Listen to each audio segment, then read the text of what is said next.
जय हिंद. नमस्ते विद्यार्थी मित्रांनो. आताच्या व्हिडिओमध्ये आपण M.Com part first semester first 2025 pattern असणाऱ्या विद्यार्थ्यांसाठी आपण क्वेश्चन पेपर फॉर्मॅट आणि important question for study purpose बघणार आहोत. यामध्ये आपण मॅनेजमेंट अकाउंटिंग या विषयाच्या क्वेश्चन पेपरचा फॉर्मॅट आणि इम्पॉर्टंट क्वेश्चन्स बघणार आहोत. जे विद्यार्थी शैक्षणिक वर्ष 2025-26 आणि त्याच्या पुढच्या वर्गात असणार आहे, यामध्ये फर्स्ट इयर सेमिस्टर फर्स्टपासून आता क्वेश्चन पेपरचा फॉर्मॅट चेंज करून देण्यात आलेला आहे. त्याबद्दल सविस्तर माहिती देणारा व्हिडिओ आपण या व्हिडिओच्या डिस्क्रिप्शन बॉक्समध्ये दिलेला आहे. तो व्हिडिओ बघू शकता. तसेच आपण बाकीच्या विषयांचे व्हिडिओ देखील आपल्या यूट्यूब चॅनल आणि टेलिग्राम चॅनलला तुम्हाला बघायला भेटणार आहेत. ओके, चला तर मग आपण सुरुवात करूया की MCom part first semester first 2025 पॅटर्नमधील मॅनेजमेंट अकाउंटिंग या विषयाच्या क्वेश्चन पेपरचा फॉर्मॅट काय असणार आहे, कोणत्या टॉपिकवर काय प्रश्न विचारले जाऊ शकतात, न्यूमेरिकल प्रॉब्लेम कोणते विचारले जातील, याबाबत आपण या व्हिडिओमध्ये माहिती घेऊया. विद्यार्थी मित्रांनो, आपल्याला माहिती आहे की मॅनेजमेंट अकाउंटिंग या विषयासाठी तुम्हाला 4 क्रेडिट आहे. यासाठी टोटल 100 मार्क आहे. त्यापैकी इंटरनल 40 मार्क असतील, तर युनिव्हर्सिटीची एक्झाम 60 मार्काची घेतली जाणार आहे. युनिव्हर्सिटीच्या पेपर लिहिण्यासाठी तुम्हाला 3 तासाचा टाइम अवधी देण्यात आलेला आहे. पासिंगसाठी तुम्हाला इंटरनलला 40 पैकी तुम्हाला किमान 16 मार्क पडले पाहिजे. तर युनिव्हर्सिटीच्या एक्झामला 60 पैकी तुम्हाला 24 मार्क पडले पाहिजे. मॅनेजमेंट अकाउंटिंग या विषयाची क्वेश्चन पेपर विद्यापीठाची फक्त इंग्रजी माध्यमातून येणार आहे. ओके, सो क्वेश्चन पेपरचा फॉर्मॅट आपण युनिव्हर्सिटीच्या पेपरचा बघणार आहोत. यामध्ये टोटल तुम्हाला परीक्षेमध्ये 6 प्रश्न विचारले जाणार आहे. यामधील प्रश्न क्रमांक 1 आणि प्रश्न क्रमांक 6 तुम्हाला कंपल्सरी सॉल्व्ह करायचा आहे.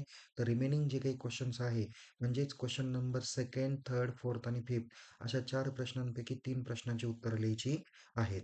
यामध्ये समोर तुम्हाला क्वेश्चन पेपरचा फॉर्मॅट दिसेल, ज्यामध्ये पहिला प्रश्न तुम्हाला fill in the blanks all चॅप्टरवरती तुम्हाला फिल इन दी ब्लँक्स विचारले जातील. त्यामध्ये 5 मार्कासाठीचा हा प्रश्न आहे. त्यानंतर क्वेश्चन नंबर सेकंड आहे descriptive questions on unit number first. यामध्ये ब्रॉड क्वेश्चन चॅप्टर नंबर 1 वर तुम्हाला 15 मार्काला विचारला जाईल. त्यानंतर क्वेश्चन नंबर 3 हा चॅप्टर नंबर 2 वर प्रॅक्टिकल प्रॉब्लेम 15 मार्काला विचारला जाईल. Question number 4 practical problem chapter number 3 वर 15 मार्काला विचारला जाईल. तर क्वेश्चन नंबर 5 चॅप्टर नंबर 4 वर प्रॅक्टिकल प्रॉब्लेम 15 मार्काला विचारला जाईल. तर क्वेश्चन नंबर 6 हा तुम्हाला प्रत्येक चॅप्टरवरती शॉर्ट नोट्स विचारल्या जातील. टोटल 4 शॉर्ट नोट्स दिल्या जातील. त्यापैकी कोणत्याही 2 शॉर्ट नोट्स तुम्हाला लिहायच्या आहे. त्यासाठी 10 मार्क्स असणार आहे. एका शॉर्ट नोट्सला 5 मार्क असणार आहे. क्वेश्चन नंबर सेकंड जो काही विचारला जाईल डिस्क्रिप्टिव्ह टाइप क्वेश्चन हा 15 मार्कासाठी असणार आहे. यासाठी किमान तुमचे 4 ते 5 पेजेसपर्यंत तुमचं आन्सर किमान असलं पाहिजे. त्याच्यापेक्षा जास्त असेल तर उत्तम असणार आहे. इथं चार्ट, डायग्राम, डेफिनेशन वगैरे जे काही विचारलं जाईल ते सविस्तर तुम्हाला लिहिणं पाहिजे. आपण पुढे बघणारच आहोत. त्यानंतर क्वेश्चन नंबर 6 मध्ये तुम्हाला शॉर्ट नोट्स आहे. 5 मार्काला एक शॉर्ट नोट्स आहे. ॲटलीस्ट 2 ते 3 पानांपर्यंत उत्तर अपेक्षित असणार आहे. यामध्ये question number second descriptive type question आहे, जो चॅप्टर नंबर 1 वर आहे. चॅप्टर नंबर 1चं नाव आहे इंट्रोडक्शन टू मॅनेजमेंट अकाउंटिंग. तर डोळे झाकून तुम्ही मॅनेजमेंट अकाउंटिंगचे इंट्रोडक्शन, मिनिंग, डेफिनेशन याचं ॲटलीस्ट एक पाठपोट पानाचं उत्तर तुमचं रेडी असलं पाहिजे. तर या चॅप्टरवर कोणकोणते प्रश्न विचारले जाऊ शकतात, तर define the term of management accounting, explain the scope and functions of management account. त्यानंतर दुसरा महत्त्वाचा प्रश्न आहे explain advantages and limitations of management accounting. तिसरा आहे difference between financial accounting and management accounting किंवा difference between cost accounting and management accounting. याच्यात कदाचित तुम्हाला फायनान्शियल अकाउंट, कॉस्ट अकाउंटिंग आणि मॅनेजमेंट अकाउंट तिघांचा कंबाईन पण डिफरन्स विचारला जाऊ शकतो. किंवा यातील काही मुद्दे तुम्हाला म्हणजे कदाचित स्कोप ऑफ मॅनेजमेंट अकाउंटिंग असा प्रश्न पण शॉर्ट नोट्सला विचारला जाईल. यातील काही प्रश्न शॉर्ट नोट्सला, काही प्रश्न ब्रॉड क्वेश्चनला विचारले जाण्याची शक्यता आहे. ओके, सो पुढचा प्रश्न आहे क्वेश्चन नंबर 3 15 मार्काला चॅप्टर नंबर 2 वर आधारित प्रॅक्टिकल प्रॉब्लेम आहे.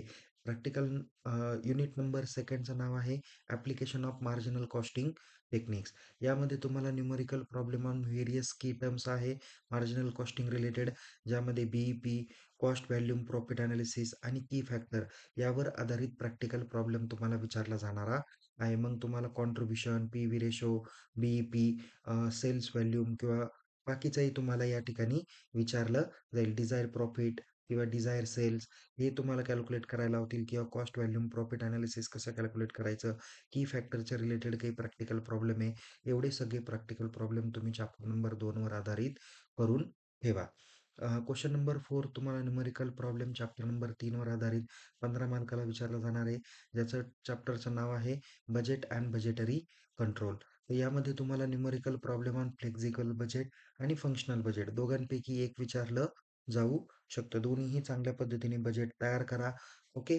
जेणेकरून तुम्हाला चांगल्यापैकी मार्क्स हे भेटून जातील. एकदम सोपा प्रॉब्लेम असतो. काळजीपूर्वक पद्धतीने घाई न करता कॉन्सन्ट्रेशननी हा प्रॉब्लेम सॉल्व्ह करा. त्यानंतर क्वेश्चन नंबर 5 आहे numerical problem of chapter number 4. यासाठी देखील 15 मार्क्स आहे. टॉपिकचं नाव आहे प्राइसिंग डिसिजन. यामध्ये तुम्हाला numerical problem on marginal cost आहे किंवा व्हेरिएबल कॉस्ट आहे. इथं फुल कॉस्ट आहे, स्पेशल ऑर्डर प्राइसिंग आहे. या रिलेटेड प्रॅक्टिकल प्रॉब्लेम 15 मार्काला विचारले जाणार आहे. क्वेश्चन नंबर 6 कडे वळूया, ज्यामध्ये शॉर्ट नोट्स आहे. तुम्हाला 4 पैकी कोणत्याही 2 शॉर्ट नोट्स लिहायचे आहे. यासाठी तुम्हाला 10 मार्क्स असणार आहे. एका शॉर्ट नोट्सला 5 मार्क असणार आहे. पहिली शॉर्ट नोट्स आहे limitation of financial accounting. Second आहे इव्हॅल्युएशन ऑफ मॅनेजमेंट अकाउंटिंग. इथं स्कोप, त्यांचे फंक्शन्स, इव्हॅल्युएशन काळजीपूर्वक पद्धतीने हा प्रश्न करून ठेवा. त्यानंतर बिझनेस प्रोसेस रिइंजिनिअरिंग यावर पण कदाचित विचारले जाऊ शकतं. पुढे आहे मार्जिनल कॉस्टिंग. त्याच्यानंतर पुढे काही मार्जिनल कॉस्टिंगच्या रिलेटेड काही टर्म्स आहेत. म्हणजे पी-व्ही रेशो, बी-ई-पी, त्याला ब्रेक इव्हन पॉईंट म्हणूया. नंतर angle of incidence, margin of safety, cost volume profit analysis यापैकी काही महत्त्वाच्या पॉईंट्सवरती किंवा इथं उल्लेख केलेले सर्वचे सर्व पण तुम्हाला कदाचित विचारले जाण्याची शक्यता आहे. नंतर break even analysis related separate short notes विचारली जाऊ शकते. त्यानंतर cost volume profit analysis and its utility असा पण प्रश्न विचारला जाऊ शकतो. मला वाटतं की की फॅक्टर किंवा लिमिटिंग फॅक्टर हा अत्यंत महत्त्वाचा शॉर्ट नोट्सचा प्रकार आहे. तो कदाचित विचारला जाऊ शकतो. विचारला जाईलच असं काही नाही, पण करून तुम्ही ठेवा. व्यवस्थित त्याची तयारी करा, अभ्यास करा. नंतर आहे बजेटिंग अँड बजेटरी कंट्रोल.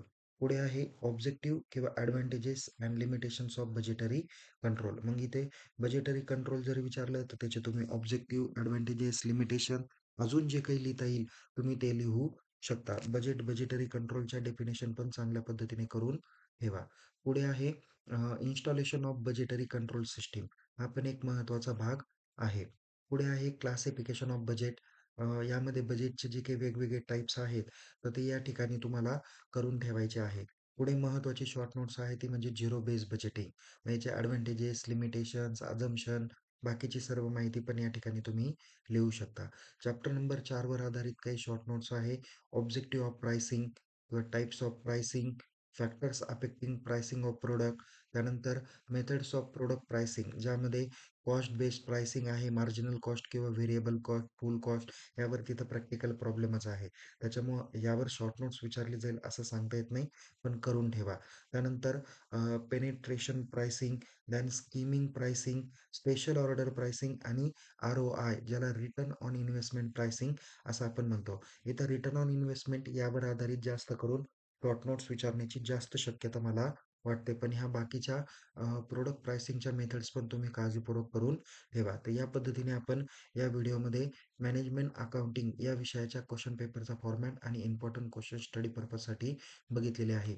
जे विद्यार्थी शैक्षणिक वर्ष 2025-26च्या एम-कॉमच्या पार्ट फर्स्ट सेमिस्टर फर्स्टला आहे आणि याच्या पुढेही असणार आहे 25-26, 26-27च्या बॅचला, तर या विद्यार्थ्यांसाठी शैक्षणिक वर्ष 2025-26 पासून नवीन पॅटर्न अंमलात आणलेला आहे. ओके. त्याकरता 40-60 आणि 20-30चा पॅटर्न असणार आहे. त्यामुळं या व्हिडिओमध्ये सांगितल्या पद्धतीने तुम्ही काळजीपूर्वक पद्धतीने पेपरची तयारी करा. जे विद्यार्थी 24-25 पर्यंत MCom part first, second, third, fourth सेमिस्टरला असतील आणि ज्यांचा बॅकलॉग राहिलेला असेल आता, तर त्या विद्यार्थ्यांसाठी पहिला त्यांचा 30-70चा पॅटर्न हा कंटिन्युअस असणार आहे. मी या संदर्भात माहिती देणारा व्हिडिओ ऑलरेडी केलेला आहे. तुम्ही तो काळजीपूर्वक पद्धतीने तुम्ही बघा. सो पुन्हा भेटूया एका नवीन विषयासह, नवीन व्हिडिओसह. तोपर्यंत या व्हिडिओला लाईक करा. आपल्या सर्व विद्यार्थी मित्रांपर्यंत हा व्हिडिओ शेअर करा. परीक्षेपूर्वी हा व्हिडिओ निश्चित बघा. यूट्यूब चॅनलला सबस्क्राईब करा आणि टेलिग्राम चॅनलमध्ये सहभागी व्हा. लिंक डिस्क्रिप्शन बॉक्समध्ये देण्यात आलेली आहे. पुन्हा एकदा परीक्षेसाठी तुम्हाला खूप खूप शुभेच्छा. Take care. जय हिंद. धन्यवाद.